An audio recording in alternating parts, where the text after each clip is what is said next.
Yes, welcome to the third lecture of the course Operating System. So in this lecture, we'll be basically discussing three concepts.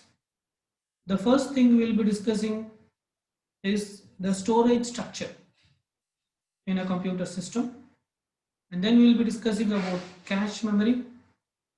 And then we'll be discussing about a concept called direct memory access. Okay. So we'll start with storage structures. But before exactly discussing about storage structures, we'll try to understand certain important definitions and notations in the context of storage. So here storage, in the sense, we refer to two types of storage. One is a primary storage, the other one is a secondary storage. The primary storage is volatile in nature. That is, the data will be available in a primary storage device only as long as power is available. The moment you remove the power, the data will be lost. Okay. But these storage devices will be very fast to access, and they will be closer to the processor, that is CPU. Okay. So these are the features of a primary storage device. The primary storage devices are volatile in nature, in the sense the data will be available only as long as the power will be available. But the accessing speed of these devices will be very fast, and physically also they will be located close to the processor. So the processor can access the data that is stored in a primary storage device at a very faster rate. So with respect to the processor, this is the primary memory or main memory. So they are called as primary storage devices. Okay. But when you come to the secondary storage devices, the secondary storage devices are non-volatile in nature. That is, the data will be available in the secondary storage even if the power is not available. Okay. But the accessibility speed of these devices will not be that fast as that of the primary storage device. It will be very much slower. And also it will be located physically also away from the CPU, central processing unit. So with respect to the processor, this is a secondary storage. Okay. So in that context, it is called as a secondary storage device.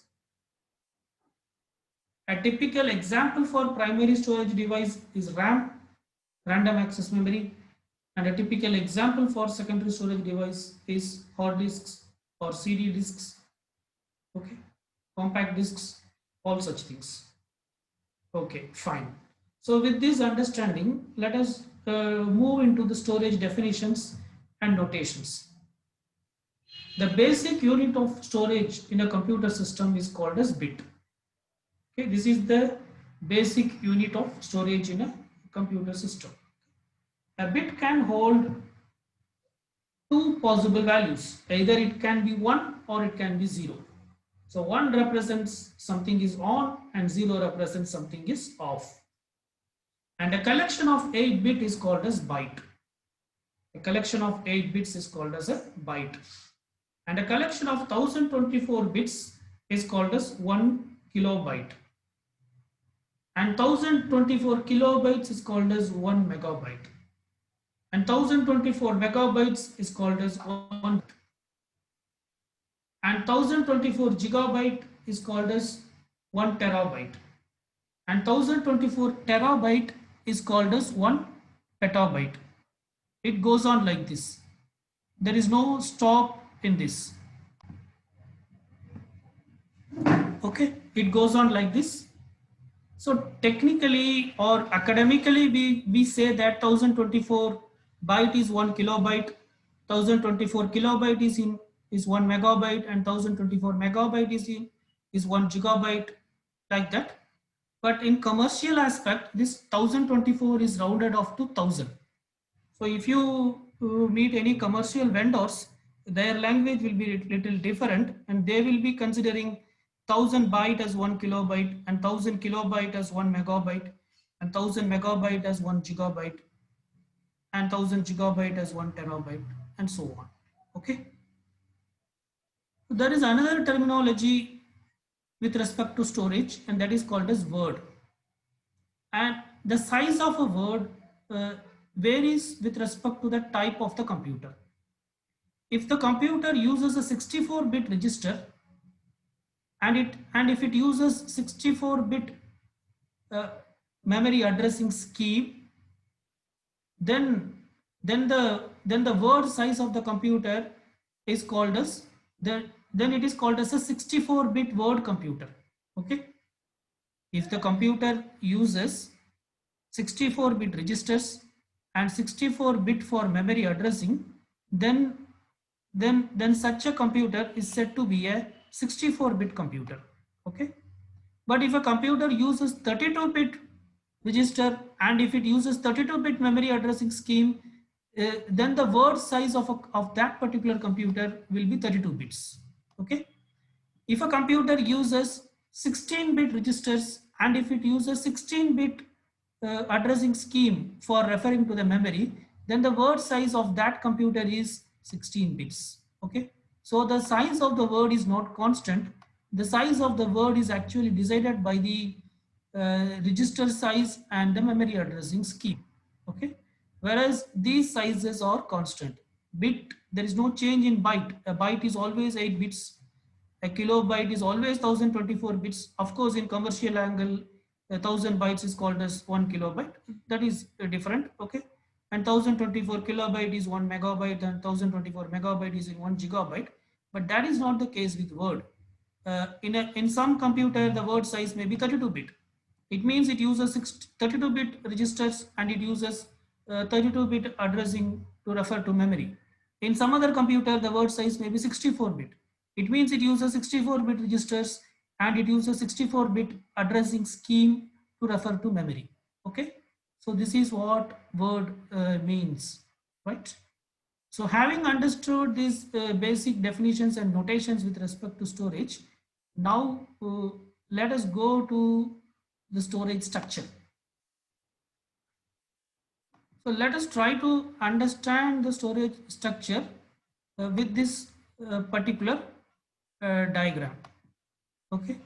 So this is the storage hierarchy. This is the storage hierarchy. At the bottom, you can see we have magnetic tapes. This is one type of storage. Okay. And then you have optical disc. So optical discs include CDs, DVDs, okay, compact discs, DVDs, all these things. And then we have hard disks. And then we have solid state discs. So all these up to solid state, from solid state disk to magnetic disk, all these are secondary storage devices. Okay. So what is a secondary storage device? They are non-volatile. Okay. So I will call as NV. They are non-volatile. That is, the data that is stored in these devices are permanent. The data stored in these devices will not be removed when the power is not available. Okay. But comparatively, they are the accessing speed of these devices were slow when compared to the primary storage device. Okay. And the cost, the unit cost of these devices are also comparatively cheap when compared with the primary storage device. Okay. So these are the core features of a secondary storage device. Okay. After solid state disks, what you have is a main memory. So main memory refers to RAM, random access memory. And then we have cache memory, CACHE, cache memory. So what is cache memory? All this we'll discuss later. So as of now, you can understand that a cache memory is a high speed memory. A cache memory is a high speed memory which is placed in between processor and main memory. So you can assume that processor is there and then main memory is there. Somewhere in between these two, there will be another high speed memory, and that high speed memory is called as cache memory. Okay. Actually, there are two types of cache memory. One is an internal cache, the other one is an external cache. This internal cache will be placed inside the processor itself, and the external cache memory will be placed outside the processor in between the main memory and the central processing unit. And then we have registers. Registers are special memory locations which are inside the processor, inside the central processing unit. Okay, so all these three, registers, cache memory, main memory, these are the primary storage devices. Okay, so these are what these are called as primary storage devices. Okay, so why it is called as primary storage device? because because when any data, if CPU wants any data, first it will check register, it will check the registers. If the data is not available in the registers, then it will check cache memory. If still the data is not available, then it will check the main memory. So with respect to the processor, these are the primary memory. Okay, so it is called as primary storage device, and these are volatile in nature. That is, the data will be available in these devices as long as power is available. If the power is removed from this device, then the data will also will get lost. Okay, and these are high speed devices. Okay, that is, the processor can access these memory in a very less time. So here also there is a hierarchy. The registers, or the processor can access the register very fastly than it access the cache memory. Similarly, the processor can access cache memory relatively at a higher speed than it accesses the main memory. Okay, so not only with respect to devices, not only with respect to the distance, but also the type of material with which they are formed. Because of that, they are easy and free to access at a greater speed, and the cost of these memory are high. The cost of these memory are high. Okay, whereas the cost of unit cost of these memory is very high when compared to secondary storage device. Here also, if you see, the cost of main memory, the unit cost of main memory will be comparatively lesser than the unit cost of cache memory, and the unit cost of cache memory will be comparatively lesser than the unit cost of registers. Okay, as the cost is less, the size of these memory also will, sorry, as the cost is more, the size of these memory will also be less. Okay, because a typical user cannot afford uh, for a for a huge size of register by paying lot of money. Okay, so the size of these memory will be small as it is high cost. Okay, so the point I uh, want you to understand in this sense, there are three things which we should be clear. One is speed, cost, and volatility. Okay, so volatile in the sense they are temporary. That is, the memory, the data will be available in the memory as long as the power is available. Non-volatile in the sense the data will be available irrespective of whether the power is available or not. Okay, so if you see, the speed of these devices increase in this direction. Okay, so speed increases in this direction. Okay, so the magnetic disks are the slowest devices, and then comes optical disk, which is comparatively faster than magnetic tapes, and then hard disks. Hard disks are faster than optical disk, and then solid state disk. Solid state disks are more faster than hard disk. So I would like to spend some time in solid state disk. So what is a solid state disk? So solid state disks are specific, are flash disks. Okay, so they are made up of flash memory, whereas hard disk is made up of magnetic material. Hard disk is made up of magnetic material. So hard disk will have some spinning mechanism. So basically it contains several cylinders. Hard disk contains several cylinders, and there will be a head, and these cylinders will be rotating, and the head will be moving back and forth, and the cylinder will be divided into several tracks and sectors, and this is how the data is accessed from the hard disk. So the probability of a hard disk, the failure probability of hard disk is quite high, because the failure probability of the hard disk is quite high, The reason is this is because it contains moving parts. So the more the parts move, there is more chance for the parts to get damaged. Okay, and then whereas solid state disks are basically flash memory, there is no movable parts in these devices, and they are also very compact in nature. It can be slided over the PCI slots or some other slots which are available in the computer. So these are quite new forms of secondary storage device which is available in the market. Okay, so the speed increases in this direction. So the main memory will be it is the processor can access the main memory at a higher speed than it can access the solid state disk. Similarly, processor can access the cache at a greater speed than how it can access the main memory, and processor can access registers with utmost speed. Okay, so speed increases this way. Okay, so let me call it as SP. Speed increases this way. Okay, cost. So the second thing is cost. What about cost? Yeah, cost also increases this way. Cost also increases this way. So let me call it as CST, cost. So the unit cost of registers is high when compared to the unit cost of cache. The unit cost of cache is higher when compared to main memory. So the unit cost of magnetic tape is very less, so that you can have a huge magnetic tape.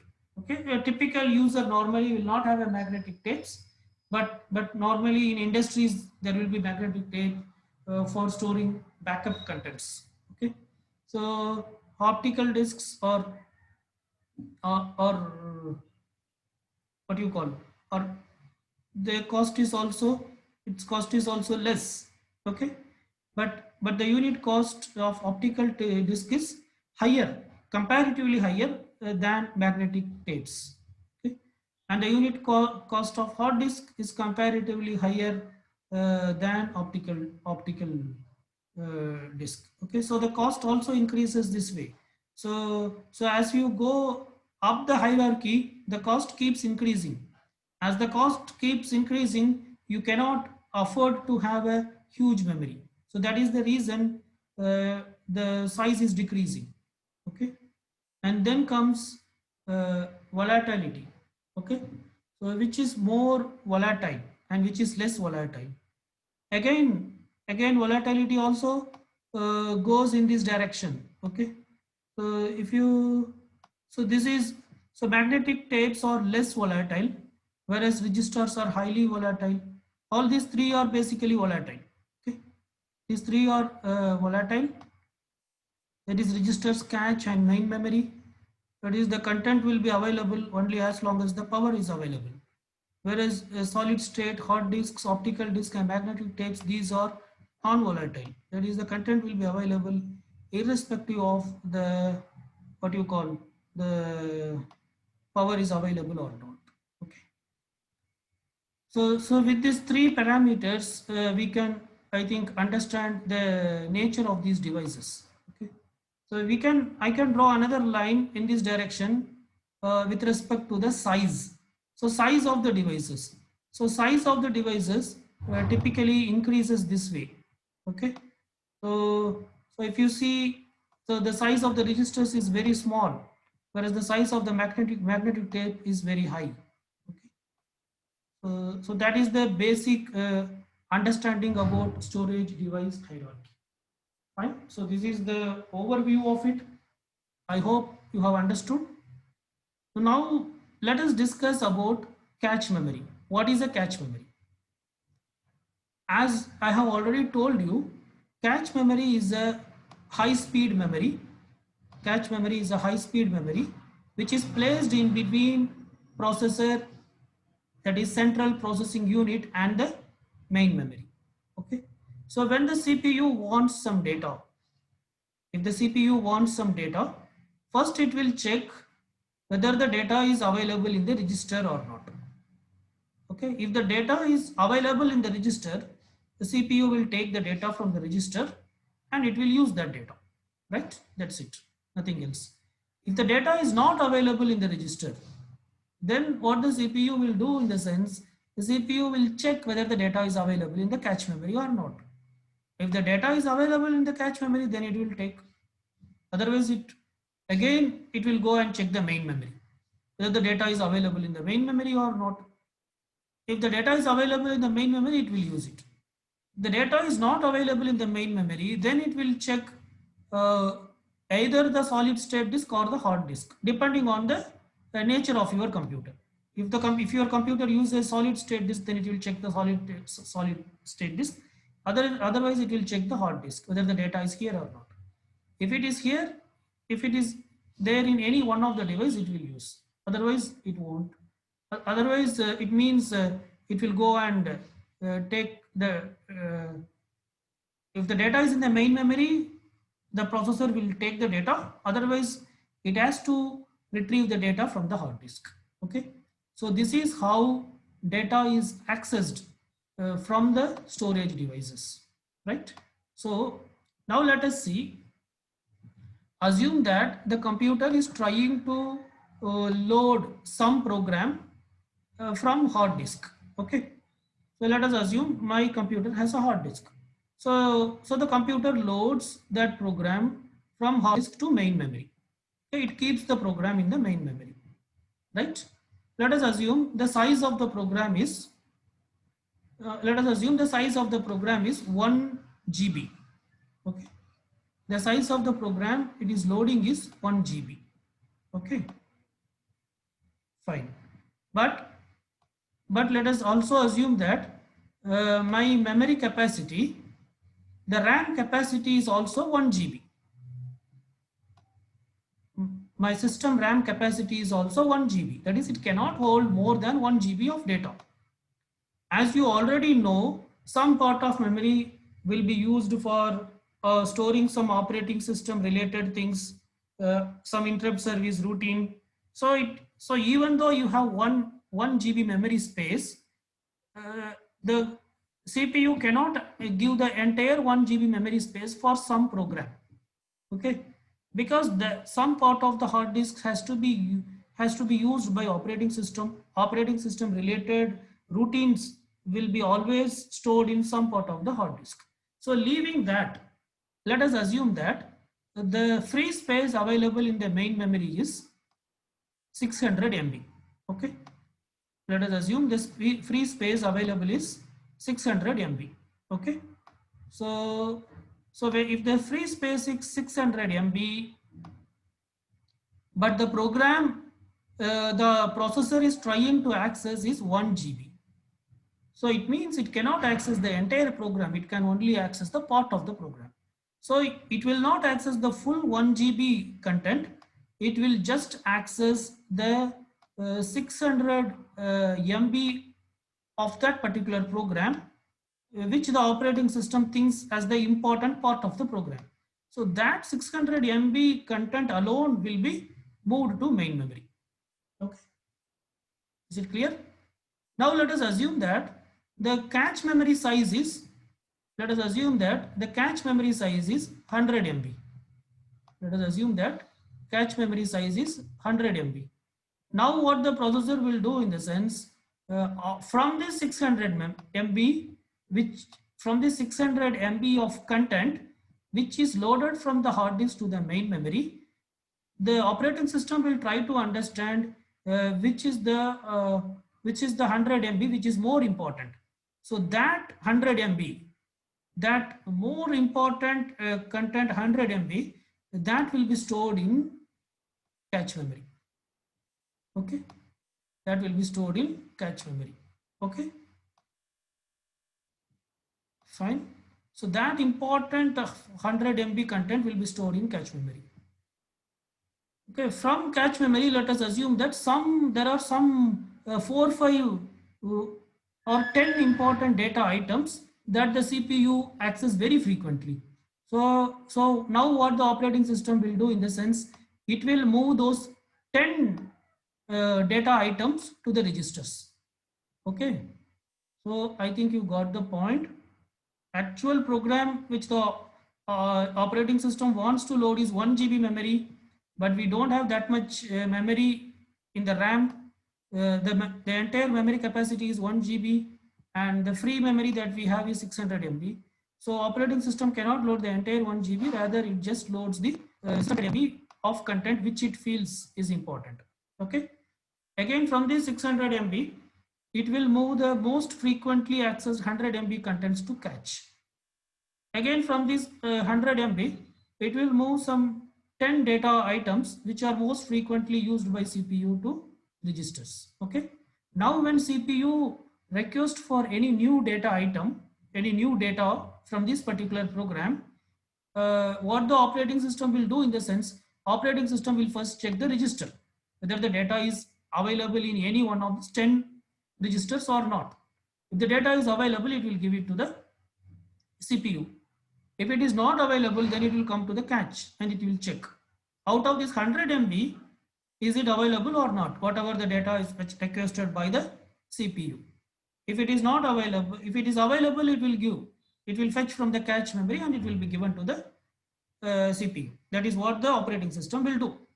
If it is not available in the cache memory, then the operating system will go and check in the main memory. Out of this 600 memory, is the data item that is requested by the CPU is available somewhere in the 600 MB of content or not. If it is available, then it will fetch that particular content and it will give to the CPU. If it is not available, then it means that it is not in the main memory, rather it is in the hard disk. Because from hard disk we moved only 600 MB, there is another 400 MB. Okay, so it will go back and check the hard disk and it will identify from which part of the 400 MB it is available. Okay, are you getting? So say somewhere some part of the say somewhere it is available in that 400 MB at some part, say from at location 201 MB it is available. Then that particular data it will fetch and it will keep it in the main memory. Okay, and then the CPU can access. Okay, so this is how memory works. So in this context, what you can see in the sense, even though we define cache memory as, how we define cache memory is a high speed memory. Cache memory is a high speed memory which is placed in between main memory and the CPU. Okay, cache memory is a high speed memory which is placed in between main memory and the central processing unit. Okay, but you can also say that main memory is a cache memory with respect to hard disk and the cache memory, because if you see, main memory is placed between hard disks and cache memory. Okay, in this case main memory is acting as a cache, so every level there is a cache. Okay, at every level also you can say there is a cache memory available. Okay. I hope you understand what I'm trying to say. So the general definition of cache memory is a high speed memory that is placed in between the main memory and the CPU, but still you can say that main memory is a cache memory with respect to the hard disk. Okay, cache memory is a cache memory with respect to main memory. The actual cache memory is a cache memory with respect to main memory and CPU. Okay, with respect to hard disk and uh, the cache memory, main memory is a cache memory. Okay, so that is what I'm trying to say. Okay. So this is how the storage hierarchy works in a typical computer. I guess you have understood. Okay, so whatever we have discussed, that is what is being explained in this slide. So when any data is required, first the computer or the CPU will look into the it will first look into the faster storage device. Okay, and if the data is not available in the faster storage device, then it will go to the next level of slower storage device to check whether it is available or not. So first the fastest storage device is register. So the CPU will first check register whether the data is available or not. If it is available in the register, it will take and use. If it is not available, then it will go and check the cache memory. If it is not available in the cache memory, then it will go to the main memory. If it is available in the main memory, it will take and use. Otherwise, it will go to the secondary storage device. Okay. So this is how the data or get accessed in a from a storage from storage devices. Okay. So that's it about storage hierarchy and caching. Next, we'll be discussing about an important concept called as direct memory access. Okay, so what does it mean? So what does it mean by direct memory access? See, typically, if any device would like to access the main memory, so device in the sense here we represent some hardware device. It may be a hard disk drive. Okay, I mean the hard disk drive in the sense hard disk drive controller. It may be a hard disk drive controller.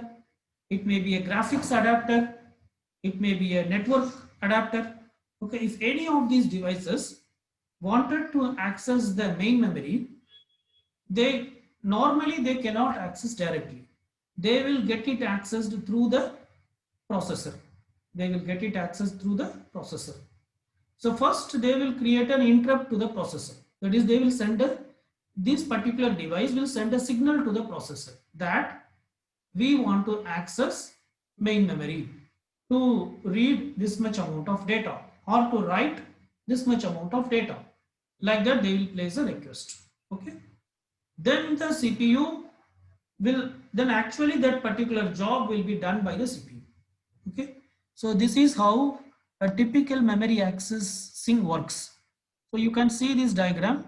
So this part, so this particular part, this is nothing but CPU. So this is your CPU, central processing unit, and this is a device, hardware device. It can be a hard disk controller, which I am calling it as HDC, or it can be a graphics controller or graphics adapter. Okay, or it can be a network interface card or network controller, NC. Okay, so it can be any device. Okay, if any of these device want to access the main memory, so this is the main memory, RAM. Okay, so if any of these devices would like to access the main memory, then normally how it works in the sense, these devices will send a will send a signal to the processor. That is, it will send an interrupt. It will create an interrupt by sending a signal. So the interrupt says, so what this interrupt says in the sense, we need to access main memory for performing some operation. Okay, so let us say that this is a graphics adapter and it wants to write something to main memory. It wants to write something to main memory. Then after creating the interrupt, then what it will do in the sense, so the processor, so you know whenever there is an interrupt, the interrupt service routine will execute so that the job will be completed. Okay, that is what we discussed in the last class. So here what the interrupt service routine will do in the sense, the interrupt service routine, what it will do in the sense, it will check what type of operation it want to perform. So it can perform two operations. It can perform either a read operation or it can perform a write operation. Okay, so now there are two possible operations are available. One is a read operation, the other one is a write operation. Read operation in the sense, reading some data from the device and storing it in the main memory. Okay, read means read some data from the particular device. If it is a graphics adapter, read the data from the graphics adapter and store it in the main memory. Write in the sense, read some data from main memory and store it in the device. So whether it is read or write is with respect to the device. Okay, So whether it is read or write, that information will be available in this IO request signal. In this IO request signal, it will be whether read or write. Okay. So now let us assume this is an interrupt is generated and the interrupt service routine, then it will immediately check this IO request, whether it is read or write. Let us assume it is write. So it is write means then some data should be moved from main memory and it should be returned to the device. So the CPU will read the appropriate data from the main memory and it will write it to the device. Okay, so this is how it works. If it is a read operation, then once the interrupt is created, the interrupt service routine first it will check whether what operation it is. It is a read operation. Now what the CPU will do is, then CPU will read some data from the device and it will write that data to the main memory. Okay, so basically all these tasks were done by CPU. Okay, the device only just creates an interrupt and it says whether it is a read operation or a write operation through this particular signal. Okay, so this read and write operation also includes from which memory location it should be written or from which memory location it should be read. All these information will be available here. Okay, accordingly the CPU will do the job, and once the job is done, the particular interrupt is serviced. Okay, so this is how normally data is transferred from a device to a memory or from a memory to a device. Okay, but this type of data transfer happens only for transferring small amount of data. But this type of data transfer happens only for transferring small amount of data, say for transferring 1 byte of data. So if you want to transfer 1 byte of data, then this kind of things will work. That is, whenever the device wants to transfer 1 byte of data either from device to memory or from memory to device, things works this way. They will create an interrupt and then the CPU will take charge and the CPU will transfer the data from either device to the memory or from memory to the device. But say that you want to perform, the device want to perform block transfer. Let's say that the device want to perform block transfer. So what is meant by block transfer? So block transfer in the sense, it want to perform a block of data. A block is nothing but a collection of bytes. A block is nothing but a collection of bytes. So the size of the block varies. It depends. Okay, so let us assume that one block is equal to, let us assume that one block, I'll call it BLCK. Okay, so let us assume that one block is equal to 10 bytes. Okay, so one block is equal to 10 bytes. This is what my understanding, right? So now let us see how this will work. So this is C. Okay. So one block is equal to 10 bytes. So how this will work in the sense, now let us assume that the device want to transfer 2 blocks. The device want to transfer 2 blocks of data to main memory. Okay, so one block is 10 bytes, so 2 block is 20 bytes. Okay, so now it will not use as the normal data transfer feature which is done by the CPU. Rather it uses a technique called DMA, direct memory access. Rather it uses a technique called DMA, which means that direct memory access. So in direct memory access, what happens in the sense, the device can access the main memory without the involvement of CPU. In a normal data transfer, for transferring small amount of data, the device cannot transfer directly. The data will be transferred actually by the CPU, central processing unit. But here what happens in the sense, when you want to transfer a block of data, the device actually can perform the data transfer without involving the central processing unit. So how it does in the sense, so whenever the device want to transfer a block of data, So here the device want to transfer 2 blocks of data. Okay. So what it will do in the sense, it will give one interrupt to the CPU stating that I am going to transfer a block of data. Okay. So the device gives a signal to the CPU stating that I am going to transfer a block of data to the main memory. Okay. So the data can be transferred either from device to memory or from memory to device. That depends on what type of operation it is, whether it is a read or write. If it is a read operation, the data will be moved from device to memory. If it is a write operation, the data will be moved from memory to the device. Okay, it depends, right? So it will first generate a interrupt to the processor stating that I'm going to perform a block transfer. So the CPU will understand that.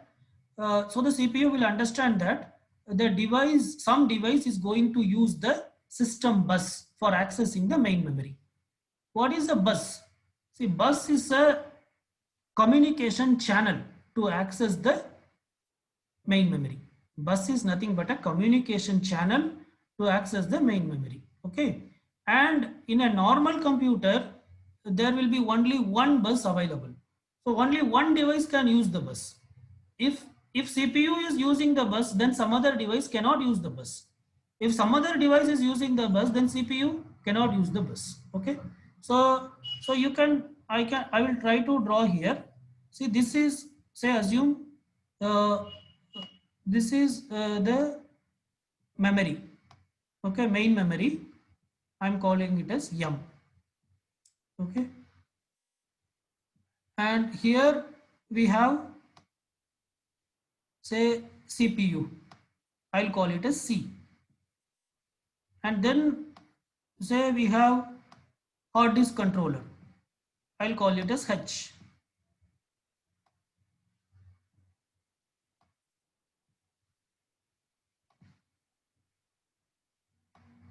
Okay. And then we have, say, graphics adapter. I'll call it as G. So all these are connected like this. Okay. And what is this? This is nothing but system bus. This is the communication channel. I'll call this as SB, system bus. So if any of these devices want to access the main memory, they should access through this system bus. Without the system bus, they cannot access the main memory. So system bus is very important thing, and it is a shared bus. Okay, you can see here there is a shared bus. So this communication channel is called as bus. So only one device can use the bus at a given point of time. If CPU is using the bus, if CPU is using the bus, then hard disk controller should not use. If hard disk controller is using, then graphics controller should not use. Okay. So before using the bus, you should check whether the bus is free or not. Only if the bus is free, somebody else can use that. Okay. So that is the reason why the device. So here we are assuming the device as graphics controller. Okay. So the graphics controller, before performing the block transfer, what it does is it first sends a signal to the CPU. So this signal says that I am going to perform a block transfer, which means that I am going to use the system bus. So after giving the signal to the CPU, the graphics controller will take control of the system bus. It will take control of the system bus. Now system bus is in the control of graphics controller, and it will perform a block transfer of 10 bytes of data. That is, it will continuously move 10 bytes of data from device to memory or from memory to device. Okay. Once one block of data was transmitted, once one block of data, that is once 10 byte of data is getting transmitted, then it will again inform to the CPU through another interrupt. It will say that I have finished transferring one block of data. But actually the device should transfer 2 blocks, not 1 blocks. So there is another block of data left. So again the device will create an interrupt to the CPU. Okay, again the device will create an interrupt to the CPU that once again I need the system bus because I need to transfer one more block of data. Okay. If the system bus is not being used by CPU, then obviously the graphics controller will get access to the system bus. Otherwise, it may have to wait for some time. Once the system bus is free, the graphics controller will get the system bus, and once it got the system bus, again it will start transferring another block of data, which is another 10 bytes. Okay, so this type of memory access, where the memory can be accessed by any hardware device without the direct involvement of central processing unit, is called as DMA, direct memory access. Okay, so what is the advantage of direct memory access? The advantage of direct memory access is, say for example, for performing one block of data transfer, it takes 20 seconds for the device to perform one block of data transfer, that is for to perform 10 bytes of data transfer. Then during this 20 seconds we are not using the CPU, that is graphics controller is not using the CPU. So it means that CPU can be used for some other computation. So it means that CPU can be used for some other computation. Okay, so we are not holding on the CPU, so that is the advantage. Okay, so so so the point here is, if the data transfer is for if you want to perform small amount of data transfer like 1 byte or 2 byte, then normally such data transfer will be performed through the central processing unit or by the central processing unit. But when any device want to perform bulk data transfer, then a typical modern computer uses a technique called direct memory access, by which the device can transfer a block of data to the main memory directly without the involvement of CPU. Okay, for every block of for performing every block of data transfer, it will generate an interrupt to the processor stating that I'm going to perform a block data transfer and I need the system bus. If the system bus is free, it will take the system bus and it will perform the data transfer of one block of data, and once that is done, it will again give a signal to the CPU that I have done with one block of data transfer. Okay, so this is how it works. So say for example, if this particular device want to access 10 blocks of want to move 10 blocks of data from device to the main memory, then how it works? Then 10 times it has to create an interrupt to the CPU. Okay, that is, first time it will create an interrupt and will transfer one block of data, and then it will say I have completed one block.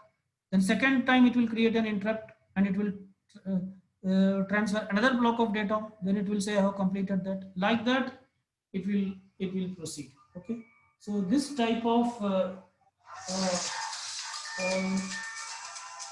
um, methodology or accessing memory is called as direct memory access. Okay, so fine, let us stop here. uh, let us stop today's session with this. So to summarize what we have discussed in the sense, so we have discussed about the storage hierarchy. Okay, so before that we have discussed about certain terminology with respect to storage. So a basic unit of storage in a computer is called as a bit, and a bit can hold a value either 1 or 0. 1 represents on and 0 represents off, and 1024 and 8 bits forms 1 byte, and 1024 byte forms 1 kilobyte. 1024 kilobyte is 1 megabyte. 1024 megabyte is 1 gigabyte. 1024 gigabyte is 1 terabyte. It goes on. Okay, so academically we use the term as 1024 byte is 1 kilobyte, or 1024 kilobyte is 1 megabyte. But in commercial context, the 24 is ignored. In commercial angle, 1000 byte is called as 1 kilobyte, and 1000 kilobyte is called as 1 megabyte, and 1000 megabyte is called as 1 gigabyte. It goes that way. Okay, so coming to the memory or storage hierarchy, at the lowest level we have magnetic tapes, then we have compact discs, then we have hard disk drives, then we have solid state disks, and then we have main memory, and then we have cache memory, and then we have registers. Okay, so when you go from bottom to the top, when you move from bottom to the top, the cost increases from bottom to the top. Okay, that is the cost of the unit cost of a magnetic tape will be very cheaper when compared to the unit cost of a register. The register's memory will be very costly. So you cannot afford for a larger space of register or a larger space of cache memory or a larger space of main memory, whereas you can go for a larger space of magnetic tapes or a larger space for hard disks or a larger space for solid state disks. Okay, and main memory, cache memory, and registers, all these are volatile in nature. That is, data will be available in these devices only as long as power is available. If power is removed, the data will be lost. Whereas the other memories, the memories or the storage devices which are available in the lower level, like solid state disks, hard disks, CDs, compact disks, and what you call uh, the magnetic tapes, all these are called as non-volatile. That is, the data available in these devices will be available even if the power is not available. So they are also called as permanent storage devices. Okay, but main memory, cache memory, and register are called as primary storage devices, because with respect to CPU, these are the primary memory. Okay, whereas the non-volatile memory, hard disks and magnetic tapes, are the secondary storage devices with respect to the main memory. Okay, so that is with respect to cost and volatility, and also with respect to the size. So what is cache memory? Cache memory is a high speed memory which is placed in between main memory and the processor, central processing unit. Okay, so what happens in the sense, whatever the frequently accessed data from the main memory, that will be stored in the cache memory, and what are more frequently accessed, that will be stored in the register. So when CPU wants some data, first it will check the register whether the data is in the register or not. If the data is available in any of the registers, it will use it. Otherwise, it will come and check the cache memory. If data is available in the cache memory, it will take and use it. If it is not available, then it will go back to the main memory. If the data is available in the main memory, it will fetch and use it. If it is not available in the main memory, it will go back to the secondary storage device like hard disk or solid state disk, and it will access it. Okay, so this is how the storage hierarchy works. So generally, cache memory is a memory which is placed between the main memory and the central processing unit. Okay. But you can also say that main memory itself has a cache memory when you consider the context of hard disks and cache memory. Okay, for cache memory and hard disk, main memory is a cache. Okay, so you can have several levels of cache. So there are like two levels of cache, cache 1, cache 2 available in some of the computers, where level 1 cache 1 memory will be available within the CPU. Cache 2, level 2 cache will be available outside the CPU. Okay. And then at last we have discussed about direct memory access. So normally when a device want to transfer data to or from the main memory, they will do so with the help of the CPU. That is, they will generate an interrupt, and actually CPU will perform the data transfer. This is how things work. But that is not the case when the device want to perform a bulk data transfer. So if a device want to perform 2 blocks of data, so the size of a block may vary with respect to the type of the computer organization. So here we assume that one block is equal to 10 bytes. So in that case, for every 1 byte, it will not use the CPU. Rather, for transferring one block, it will just give a signal to the CPU, and it will directly access the memory, and it will move the content either from device to memory or from memory to device. Okay, so this concept of an operating system to directly move data from device to memory or memory to device is called as DMA, direct memory access. Okay, fine. We'll stop here. Thank you. Thank you all.